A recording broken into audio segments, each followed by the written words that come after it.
এই নাম জপ করে মন জপারে রসনা, এ নাম জপ জপরে মন রসনা, পূর্ণ হবে মনস্কার। সুধা মাখা এই নাম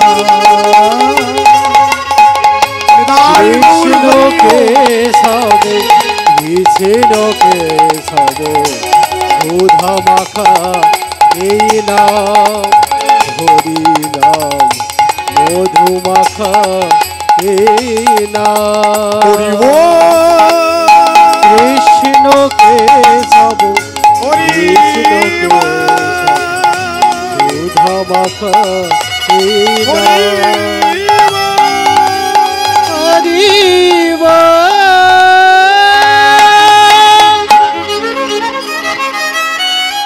ভক্ত কে? ভক্ত কে? কাউকে দেখতে পাচ্ছি না তো। ভক্ত কে? আমি আম্রবৃক্ষ। আম্রবৃক্ষ মানে গাছ। আম গাছও কথা বলে।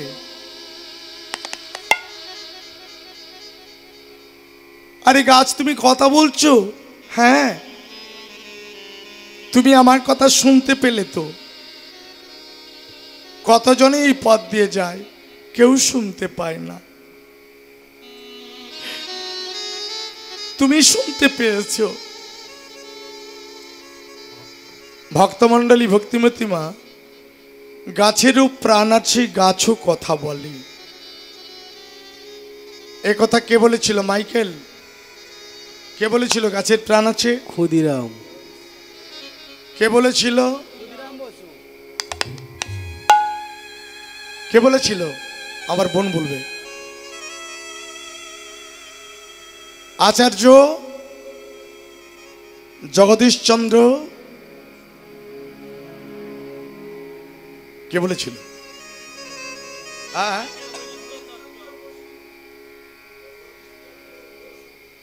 আচার্য জগদীশচন্দ্র বসু। এই কথাটা মানে মাঝে মাঝে কীর্তন বাসরে ভক্তদের মনে করে দেওয়ার চেষ্টা করি। তিনি বলেছিলেন গাছেরও প্রাণ আছে আর গাছও কথা বলে, সবাই শুনতে পায় না। পাখিরাও কথা বলে, কিন্তু পাখিদের কথা সবাই বুঝতে পারে না। কেন? কেন বুঝতে পারে না? বোঝার মতো শক্তি আমাদের নেই, তাই আমরা বুঝতে পারি না। হ্যাঁ গো, এক বৃক্ষ সমারুঢ়ং নানা জাতি বিহঙ্গমা প্রভাতে দাস বিশ যান্তি কাতস্য পরিবেদনা। রাত্রিকালে একটি বৃক্ষের শাখায় কত পাখিরা রাত্রি কাটাবার জন্য আশ্রয় নেয়। ওইটুকু রাত্রির মধ্যে পাখিরা ক্যাচর মেচর শব্দে তারা সম্বন্ধ উপসম্বন্ধ পাতিয়ে ফেলে। পাখিরা পাখির মনের কথা বোঝে আর বলতে পারে, কিন্তু প্রভাত হলে কোন পাখি কোন দিকে চলে যায় কাতস্য পরিবেদনা। কোন পাখি কার জন্য কাঁদে না। এই সংসারে আমরা তাই ওই পাখিদের মতো।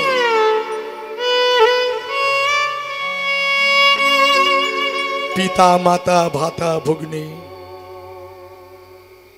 হয়তো আমি থাকবো, চলে যাবে। চলে গেল দাদা, চলে গেল পিতৃদেব, চলে গেল মা। কাতস্য পরিবেদনা। কি হবে কেঁদে? কারণ মনের কথা তো বুঝতে পারে না। ওই ভক্তকে জিজ্ঞেস করলো, ভক্ত কোথায় যাবে? আমি যাব দ্বারকাপুরী। কেন যাবে? আমি যাব অন্নদানের ফল জানতে।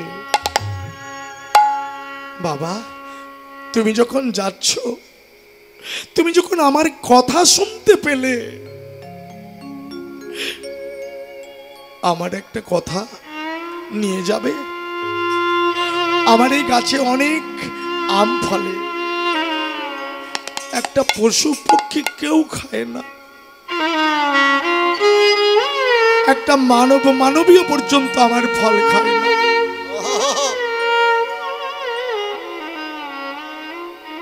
আমার গাছের ফল কোনোদিন গোবিন্দ সেবাতেও লাগে না। কেন খায় না? কেন লাগে না? কেন সাধুগুরু বৈষ্ণবেরাও আমার গাছের আম খায় না? আমি কোন পাপীর পাপী? বেশ, আমি খবর নিয়ে আসব। ভক্ত অনিরুদ্ধ চলে যাচ্ছে। দ্বারকার পথে যেতে যেতে দেখতে পেল বিরাট একটা নদী। ওই নদীর পাড়ে অনেকে দাঁড়িয়ে আছে। ওই পারাপার হওয়ার কোনো ব্যবস্থা নেই। ডাক দিয়ে বলল, কে আছো?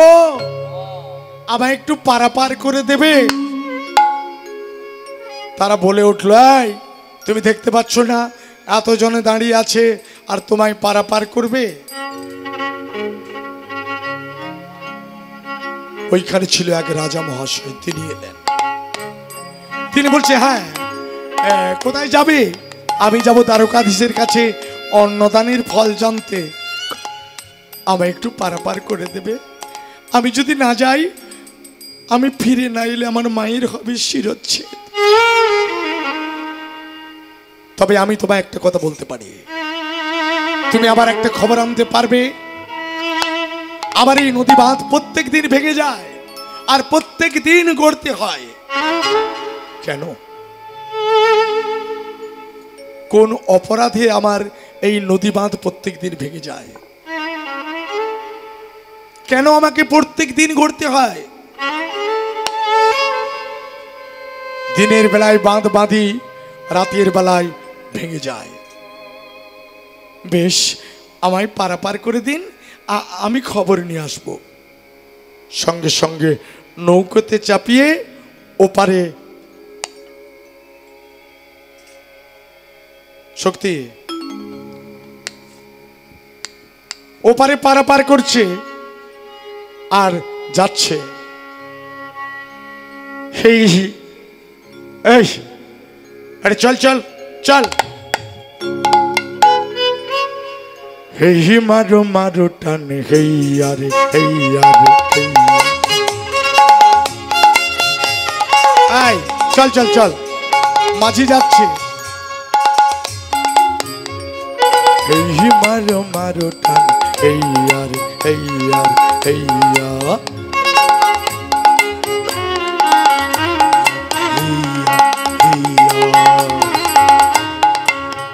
চলে রে হে ও মাঝি ভাই, চলে রে হে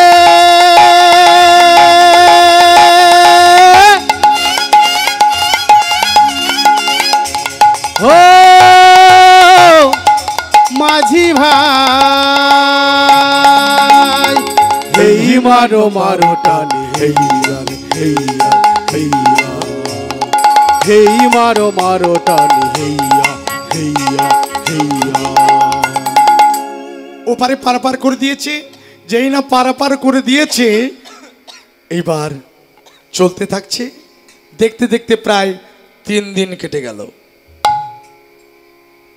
এরপরে দেখতে পেল বিরাট একটা নদী। ওই নদীর মধ্যে বিরাট একটা ভয়ঙ্কর কুমির ভেসে আছে। ওই কুমিরটা যখন নদীর পাড়ে দাঁড়িয়েছে, ওই কুমিরটা চিৎকার করে ডাক দিয়ে বলছে, ভক্ত কোথায় যাবে? আরে আরে কুমিরটা কথা বলছে। হ্যাঁ, আমার কথা তুমি শুনতে পেলে? ভক্ত তুমি কোথায় যাবে? আমি যাব দ্বারকাধীশের কাছে। কেন যাবে? অন্নদানের ফল জানতে। আমি তোমায় পারাপার করে দেব, যদি আমার একটা খবর নিয়ে আসো। বলো। ওই কুমিরটা বলছে আমি এই জলের মধ্যে ডুবে থাকি, এই জলে থাকি আমি, এই জলে আমি ডুবতেও পারি না, এই জলে আমি ভাসতেও পারি না, এক ঢোক জলও খেতে পারি না। আমি জল খেতে পারি না, ডুবতেও পারি না, আর ভেসে থাকতেও পারি না। কেন? এই খবরটা নিয়ে আসবে।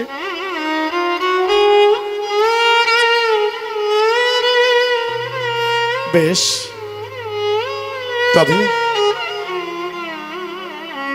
আমি ওপারে যাব কি করে? আমার পৃষ্ঠে এসো, আমি পার করে দেব। ও বাবা, বিশ্বাস আছে? কুমিরকে বিশ্বাস আছে? কুমির যদি পারাপার করবে বলে খেয়ে নেয়? মনে ভাবলো যদি ওপারে না যেতে পারি, মায়ের জন্য আমি খবর পৌঁছতে পারি, আর খবর যদি না পৌঁছতে পারি আমার মায়ের হবে শিরচ্ছেদ। আমার মায়ের তো একমাত্র আমি। মা চলে গেলে আমি বেঁচে থাকবো কেন? আমিও নদীর জলে ঝাঁপ দিয়ে আত্মবিসর্জন দেব। তার চেয়ে কুমিরের কথা বিশ্বাস করে আমি ওপারে যাই।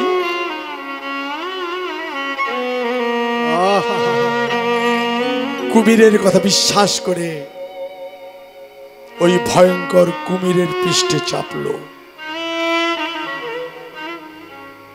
আর ভগবানকে ডাকছে। ভগবানকে ডাকতে ডাকতে ওপারে যখন পারাপার হলো, ওপারে পারাপার হয়ে ওই কুমির পারাপার করে দিয়েছে। কুমির বলছে আমার খবরটা এনো। অদূরে দেখা যাচ্ছে দ্বারকাপুরী। ওই দ্বারকাপুরীতে যেতে যেতে যারে দেখছে তারে জিজ্ঞাসা করে, বলো বলো বলো, কেউ কি দেখেছো আমার গোপীনাথ?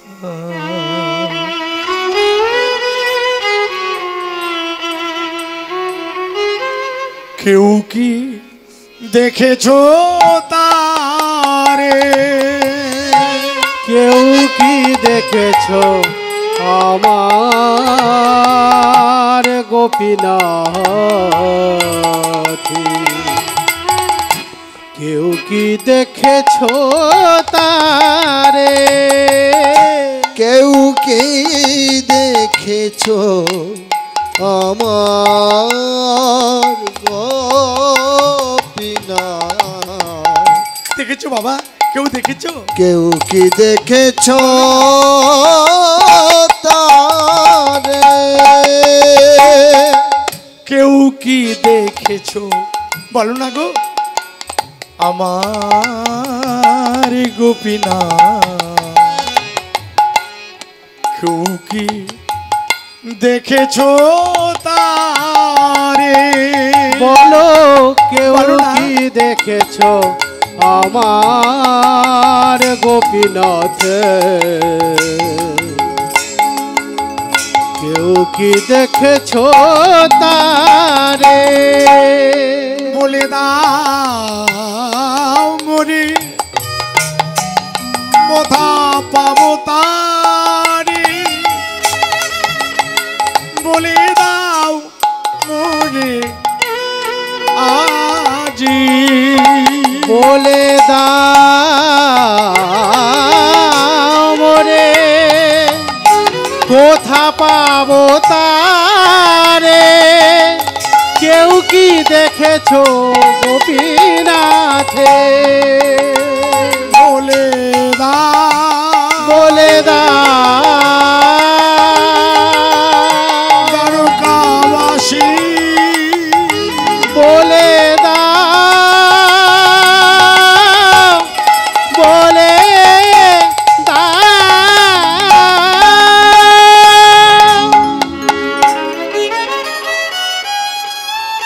অন্তর্যামী ভগবান চতুরের চূড়ামণি গোবিন্দ দ্বারকাধীশ ভগবান শ্রীকৃষ্ণ ভক্তির ভাব বুঝতে পেরে অন্তরের কথা বুঝতে পেরে দ্বারকার সিংহাসন ছেড়ে একটি বৃদ্ধ ব্রাহ্মণের বেশে লাঠি ঠুকতে ঠুকতে আসছে। আর অনিরুদ্ধ যাকে দেখছে তাকে জিজ্ঞেস করছে, বাবা ও মা দেখেছো, তোমরা কেউ দ্বারকাধীশকে দেখেছো? বলো না গো, বলো না, কেউ দেখোনি তোমরা? বলো না, তাকে আমি কোথায় পাবো, তিনি কোথায় আছে একবার বলে দাও না।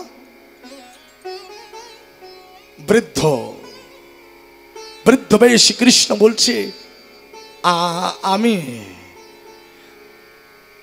আমি বলবো সেই দ্বারকাধীশের তুমি দেখা পাবে না বাবা, সেই দ্বারকাধীশের দেখা তুমি পাবে না। তোমার যদি কোনো প্রশ্ন থাকে আমায় করো, আমি উত্তর দেব। উত্তর দেবে? হ্যাঁ হ্যাঁ আমি উত্তর দেব, তবে আমার নিজের কথা নয়, আগে যাদের খবর নিচ্ছি তাদের কথা বলি, তারপরে না হয় নিজের কথা বলবো। বাবা, আমি যখন প্রতিমধ্যে আসছিলাম একটা আম গাছ আমায় বলেছিল, ওই আম গাছের ফল পশু পক্ষীতে খায় না, কোনো মানবীতে খায় না, কোনো সাধুগুরু বৈষ্ণবে ছুঁয়ে না, এমনকি গোবিন্দ সেবাতেও লাগে না। কেন? শোনো বাবা, ওই আম গাছকে পাপ স্পর্শ করেছে। পাপ? হ্যাঁ, ওই আম গাছের তলায় চোরেরা চুরি করে সোনা দানা গহনা ওই আম গাছের শেকড়ের তলায় লুকিয়ে রেখে গেছে। যদি কোনো ভক্ত দেখে দান করে দেয়, তাহলে ওর গাছের ফল পশু পক্ষী মানব ব্রাহ্মণ বৈষ্ণবে সেবা করবে। নিতাই গৌর হরি বল, হরি বল। এটা একটা হল।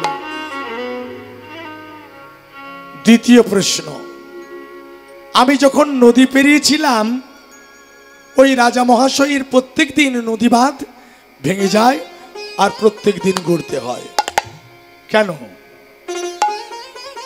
শোনো বাবা, ওই রাজা মহাশয়ের একটি বিবাহযোগ্যা কন্যা আছে। কন্যাটির বয়স অতিবাহিত হয়ে গেছে। ওই রাজা মহাশয় কন্যাটিকে এত স্নেহ করে, এত ভালোবাসে, কন্যাটিকে কোনো পাত্র দেখে বিয়ে দেয় না। ও রাজা মহাশয় সিদ্ধান্ত নিয়েছে মেয়েকে ভালোবাসে আর বিয়ে দেবে না। এই জন্য ওই পাপ স্পর্শ করেছে বলে পাপের ফলে প্রত্যেক দিন নদী বাঁধ ভেঙে যায়, প্রত্যেক দিন গড়ে আর প্রত্যেক দিন ভেঙে যায়। যদি রাজা মহাশয় কোনো সৎপাত্র দেখে বিয়ে দিয়ে দেয়, তাহলে কিন্তু আর কোনোদিন নদী বাঁধ ভাঙবে না। তৃতীয় প্রশ্ন, আমি যখন এসেছিলাম আরেকটা নদী দেখেছিলাম। ওই নদীতে ভেসেছিল বিরাট একটা কুমির। ওই কুমিরটা আমায় পারাপার করেছে আর বলেছিল, ও জলে ডুবতেও পারে না, ও জলে ভাসতেও পারে না, এক ঢোক জলও খেতে পারে না। কেন জল খেতে পারে না, কেন ডুবতে পারে না, কেন ভাসতে পারে না? শোনো বাবা,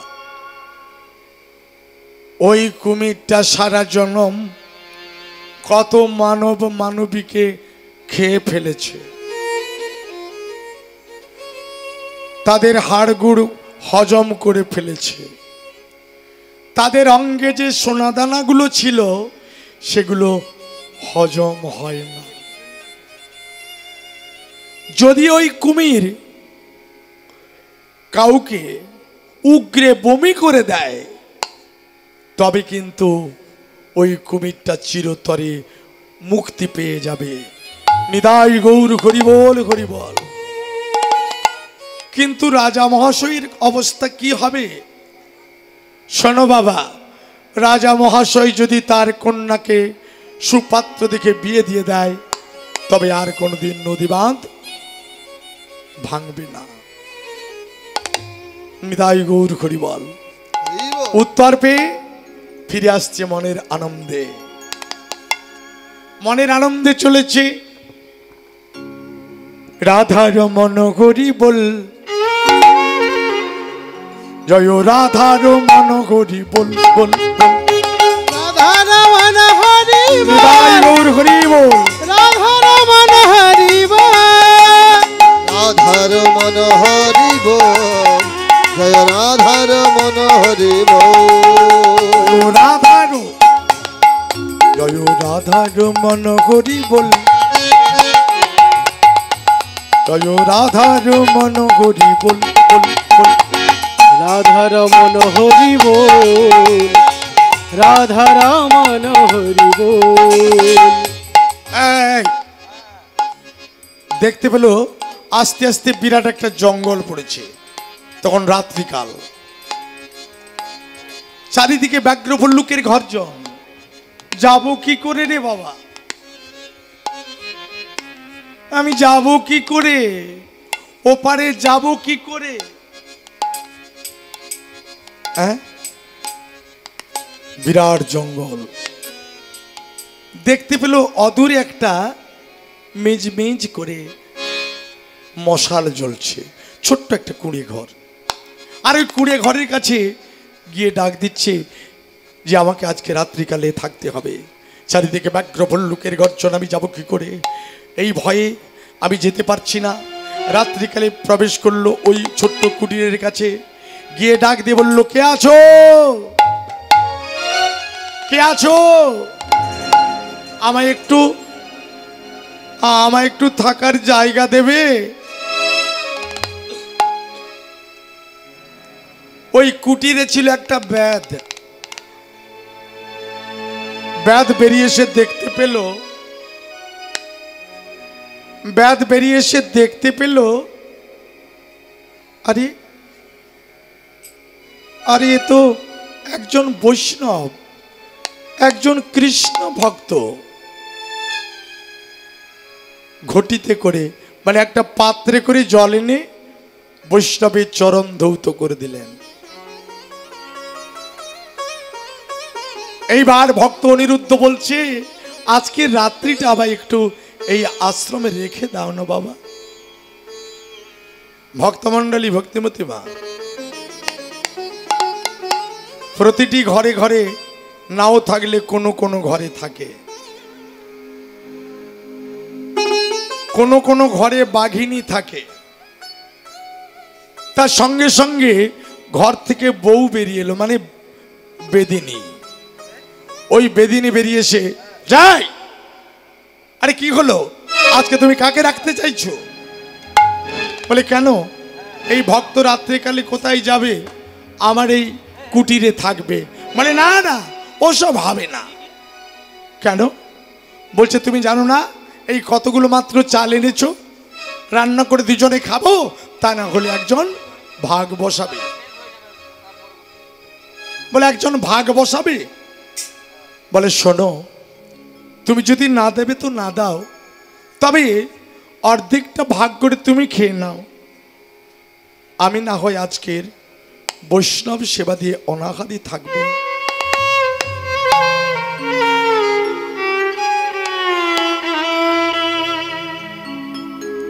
কিন্তু আবার দ্বারকাধীশকে স্মরণ করলেন।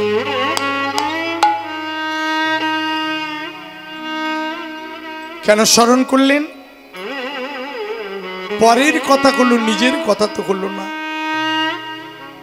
যেই না দ্বারকাধীশকে স্মরণ করেছে, ওই কুটিরের সামনে ভগবান আবার বৃদ্ধ বেশে এসেছে।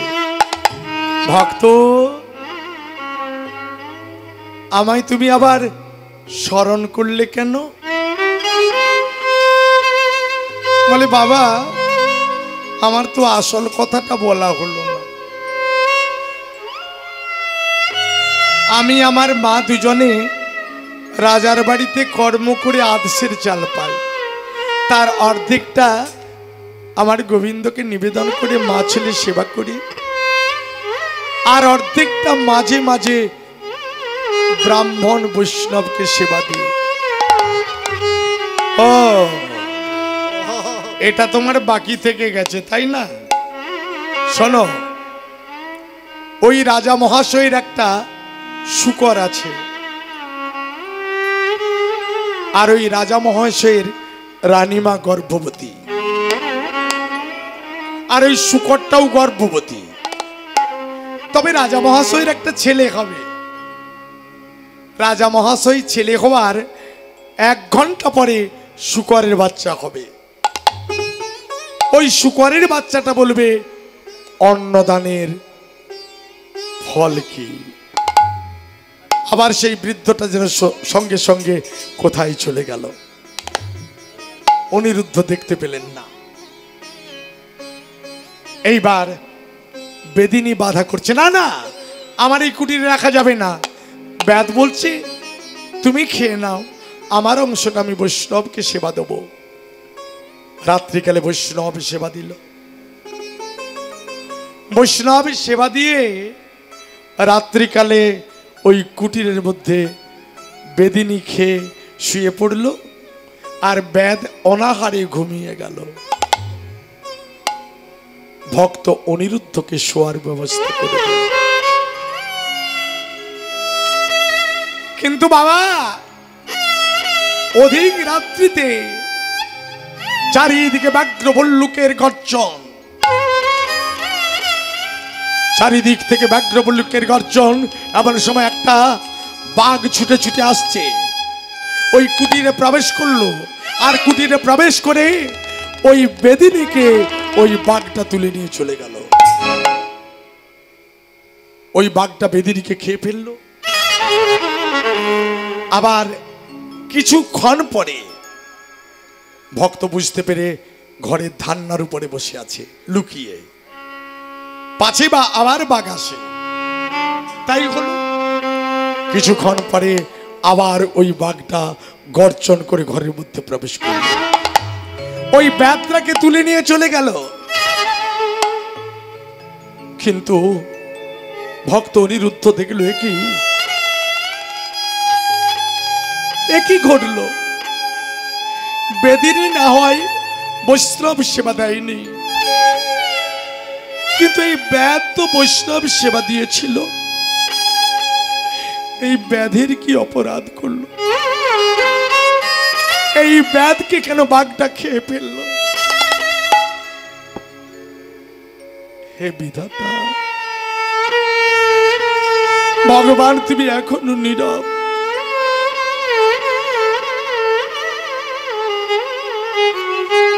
ভগবান এখনো তুমি নীরব। এ তুমি কি করলে? হে গোবিন্দ, হে দয়াময়, হে কৃপাময়, এ তুমি কি করলে প্রভু? দেখতে দেখতে সকাল হয়ে গেল।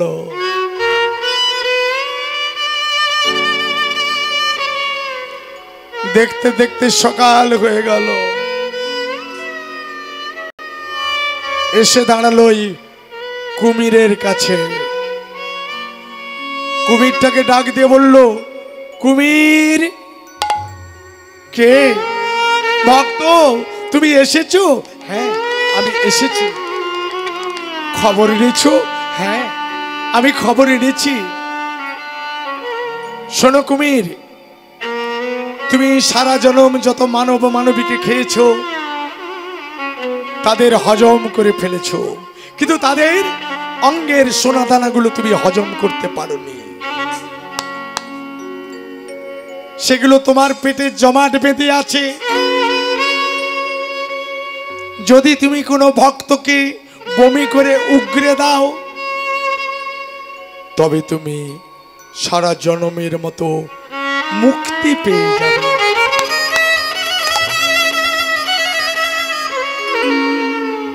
আমি আর ভক্ত পাবো কোথায়? তুমি আমার কথা শুনতে পেয়েছো ভক্ত, তুমি তোমার আঁচল পাতো, আমি উগরে বমি করে দেব। ওই কুমিরটা ও আগোয়াক করে বমি করে সোনাদানাগুলোকে ওই ভক্তকে দান করলো। ওই কুমিরটা আবার পারাপার করে দিয়েছে। পারাপার হয়ে যেতে যেতে দেখতে পেল ওই রাজা মহাশয়ের নদী বাঁধ ভাঙা। এবার থেকে ডাক দিয়ে বলছে, রাজা মহাশয়, রাজা মহাশয়, আমি খবর এনেছি। ভক্ত, খবর এনেছো? হ্যাঁ, আমি খবর এনেছি। আমায় পারাপার করে নাও, আমি সব বলে দেব। সঙ্গে সঙ্গে পারাপার করলো। আর পারাপার করে রাজা মহাশয়ের কাছে বলছে, রাজা মহাশয়, আপনার একটি বিবাহযোগ্য কন্যা আছে, আপনি অত্যন্ত ভালোবাসেন, তার বিবাহের সময় অতিবাহিত হয়েছে। হে রাজা মহাশয়, আপনি তাকে বিবাহ দেননি বলে ওই পাপের ফলে আপনার নদী বাঁধ ভেঙে যায়। যদি আপনি কোনো সুপাত্র দেখে আপনার কন্যাটিকে বিয়ে দিয়ে দেন, তবে আপনার এই নদী বাঁধ আর কোনোদিন ভাঙবে না। রাজা মহাশয় বললেন, আমি আর সুপাত্র সৎপাত্র পাবো কোথায়? পাবো কোথায়? তা এত বড় খবর যখন তুমি এনে দিলে, আমি তোমায় অনুরোধ করব, আমি আমার অর্ধেক রাজ্য দেব, আর আমার কন্যাটি আমি তোমারই সাথে বিবাহ দেব। না না না, আমি যদি খবর না নিয়ে যাই, মায়ের হবে শিরোচ্ছেদ, মায়ের যাবে গর্দান। না না, আমি বিয়ে করব না।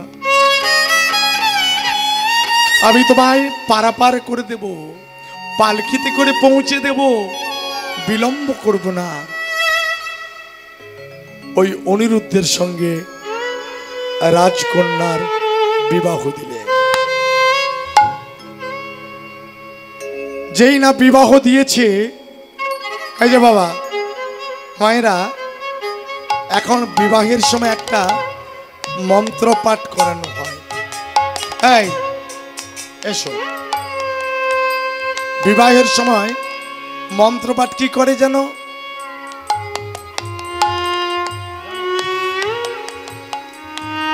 বিয়ে হয়েছে, দুটো বাচ্চা হয়েছে, বিয়ে হয়েছে, মন্ত্র পাঠ করেছো, তুলে নিয়ে এসছো, কিছু একটা ব্যবস্থা আছে, বলবেন। এখন বেশিরভাগই ক্ষেত্রে দেখা যায় বিয়ের সময় আর মন্ত্র পাঠটা নাই। তবে হয়তো 24 পরগনাতে আছে, মেদিনীপুরে নাই। 100টার মধ্যে 2-4টে হয়, আর বাকি চলে যায়। এই মন্ত্র পাঠ শোনো। যদ হৃদং হৃদয়ং তব তদ হৃদং হৃদয়ং মম যার হৃদং হৃদয়ং তব তদ হৃদং হৃদয়ং মম। এই যে মন্ত্র পাঠ করানো হলো, মালা বদল হলো,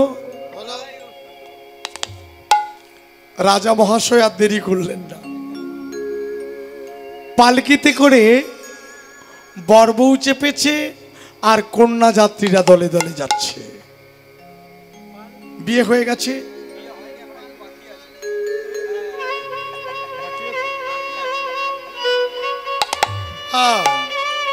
এই যাচ্ছে, পালকিতে করে যাচ্ছে।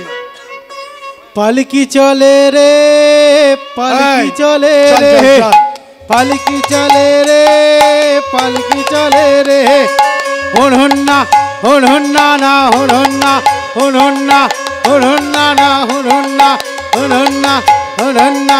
পালকি চলে রে, পালকি চলে রে, পালকি চলে রে, পালকি চলে রে, পালকি চলে রে, পালকি চলে রে। হুন হুন না রে, হুন হুন না, হুন হুন না না, হুন হুন না, হুন হুন না, হুন হুন না না, হুন হুন না, হুন হুন না, হুন হুন না না, হুন হুন না, হুন হুন না। ভক্ত কে? ভক্ত বিয়ে করে মনের আনন্দে চলে যাচ্ছ,